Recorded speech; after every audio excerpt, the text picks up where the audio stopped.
Hello everyone, this is Sudhir and welcome to our YouTube channel. Today we discuss last topic conservation of mineral. आज हम बेटा जो discuss करेंगे वो करेंगे कंजर्वेशन ऑफ मिनरल के बारे में। और इससे पहले जितने भी जो टॉपिक थे और जो सब टॉपिक थे वो मैं कंप्लीट करा चुका हूँ। और इसके बाद आपको कुछ छोटे छोटे जो टॉपिक हैं उनके वीडियो हैं वो देखने को मिलेंगे इस चैप्टर से। यदि आपको किसी को डाउट लगा तो आप मुझे कमेंट करके बता सकते हैं उस टॉपिक के बारे में, मैं उस पर प्रॉपरली वीडियो हम वो बना दूंगा। और मैप की वीडियो है वो हमारी, आपको पता है रेगुलर जो मैप की जो वीडियो हैं वो चल रही हैं। और जैसे ही ये वीडियो आएगी इसके बाद आपको जो मैप की जो वीडियो है, कुछ जो वीडियो बची हुई हैं मैप की, वो भी जल्दी देखने को मिलेंगे। तो चलिए स्टार्ट करते हैं बिना किसी टाइम वेस्ट किए। कंजर्वेशन ऑफ मिनरल्स, ये ज़्यादातर जो मैंने बुक है उससे नहीं लिया, मैंने खुद अपनी ऑब्जर्वेशन से है वो किया है। और आप अपने ऑब्जर्वेशन से भी कुछ एक्स्ट्रा जो पॉइंट हों तो आप मुझे कमेंट करके बता सकते हैं। अगले वीडियो के अंदर मैं कोशिश करूंगा कि आपके जो पॉइंट होंगे उनको मेंशन कर लूं।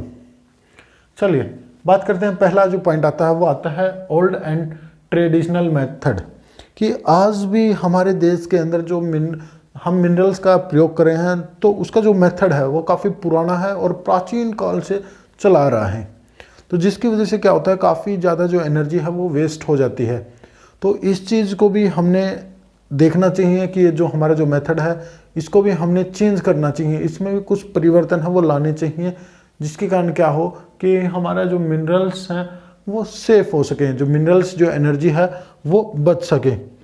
तो यहाँ पे आपको यहाँ पे रिसोर्स हो रहेगा बेटा, ठीक है ना। यहाँ पे मैं लिखना भूल गया रिसोर्स। तो आपको पता होना चाहिए ये क्या है, conservation of mineral resource. Minerals नहीं है खाली, मिनरल रिसोर्स को हम कंजर्व करेंगे। एक अवेयरनेस कि हमें अवेयर होना चाहिए, पहला हमारा क्लियर हो गया। दूसरा जो पॉइंट आता है वो आता है अवेयरनेस, कि हमें लोगों को भी जागरूक करना चाहिए और हमें खुद भी जागरूक है वो होना चाहिए, कि हमें पता होना चाहिए कि ये चीज़ हमारे पास कितनी लिमिटेड है, कितनी मात्रा में अवेलेबल है, कितनी क्वांटिटी है और इसकी क्वालिटी कैसी है। ये सारी जो चीज़ें हैं वो हमें पता होनी चाहिए और फिर हम उनका इस्तेमाल है वो करें। या लोगों को हमें सुझाव है वो देना चाहिए कि हम कुछ एनर्जी ऐसी होती हैं कि कुछ टाइम के बाद वो समाप्त हो जाएंगे, और कुछ एनर्जी ऐसी होती हैं जिनको हम बार बार इस्तेमाल वो करते रहें तो उस पर कोई इफ़ेक्ट है वो नहीं देखने को मिलता। तो हमें लोगों को समझाना चाहिए इस चीज़ के बारे में भी। लोगों को कहने का मतलब है अवेयर करना चाहिए, चाहे आप प्रोग्राम्स के द्वारा या फिर किसी कैंप के द्वारा लोगों को समझाएं। गवर्नमेंट पॉलिसी, ठीक है ना। गवर्नमेंट ने भी क्या है इस चीज़ में आगे आना चाहिए और लोगों को भी जागरूक करना चाहिए। टीवी के माध्यम से या फिर मैं कहूँ रेडियो के माध्यम से भी जो गवर्नमेंट है उसने बताना चाहिए कि हमारे पास इतने लिमिटेड ही मात्रा में ये रिसोर्स है। जैसे कोयले के स्थान पे आप इस चीज़ का उपयोग है वो कर सकते हैं, जिसके कारण क्या होगा, हमारा जो इन्वायरमेंटल है कि जो पोल्यूशन जो क्रिएट हो रहा है इसको हम रिड्यूस हैं वो कर सकते हैं। तो कहने का मतलब ये है कि मेरा कि जो गवर्नमेंट है उसने भी कुछ नीतियाँ बनानी चाहिए, कुछ प्रोग्राम्स हैं, कुछ कैंप हैं वो चलाने चाहिए, जिसके कारण लोगों को जागरूकता भी मिलेगी और सरकार को भी काफ़ी ज़्यादा जो फ़ायदा है वो देखने को मिलेगा, जिसके कारण क्या होगा, हमारा जो इन्वायरमेंट है ये भी सेफ बनेगा और जिसके कारण क्या होंगे, लोग हेल्दी होंगे।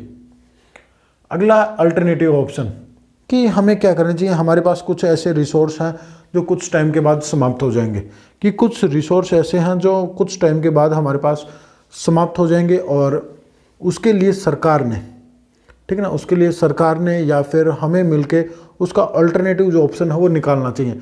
जैसे मैं बात करूं कि जो पेट्रोलियम है, कोयल है, ये क्या होंगे कुछ टाइम के बाद समाप्त हो जाएंगे, क्योंकि इनका जो यूज है आज के दिन मॉडर्न टाइम में काफ़ी ज़्यादा जो इस्तेमाल है वो हो रहा है। तो इस चीज़ को देखते हुए हमें इसके अल्टरनेटिव ऑप्शन है वो निकालने चाहिए। जैसे सोलर एनर्जी, मतलब आज हाल ही में जो गवर्नमेंट है या फिर मैं कहूँ आने वाले कुछ सालों के अंदर कि सोलर लाइट से, मतलब कि जो सोलर लाइट है उसे चलने वाले जो व्हीकल हैं वो मार्केट के अंदर अवेलेबल होंगे। अवेलेबल तो अब भी हैं पर वो धीरे धीरे अवेलेबल हैं, वो होने स्टार्ट होंगे। तो हमें अल्टरनेटिव जो ऑप्शन है वो निकालना चाहिए।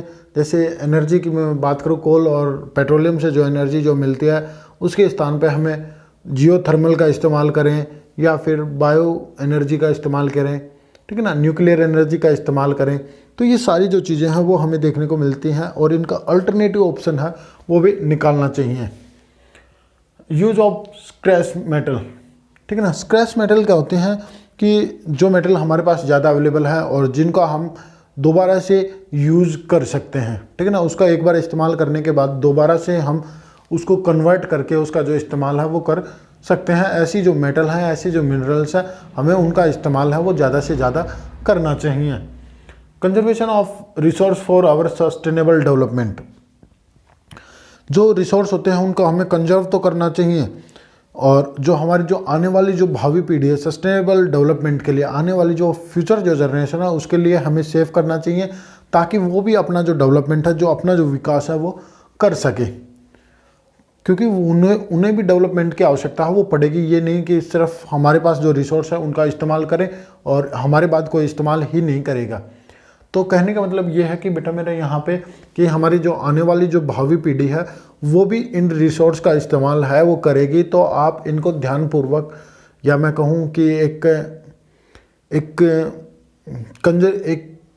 सोसाइटी बना के, या फिर आप इसके लिए एक स्टेप वाइज स्टेप इनका जो इस्तेमाल है वो करें कि आप इनको कैसे इस्तेमाल है वो करेंगे। कुछ नीतियाँ बनाएं, कुछ पॉलिसी हैं वो बनाएं, ताकि हमारी जो भावी पीढ़ी है, जो फ्यूचर जो जनरेशन है, वो भी इनका इस्तेमाल है वो कर सके।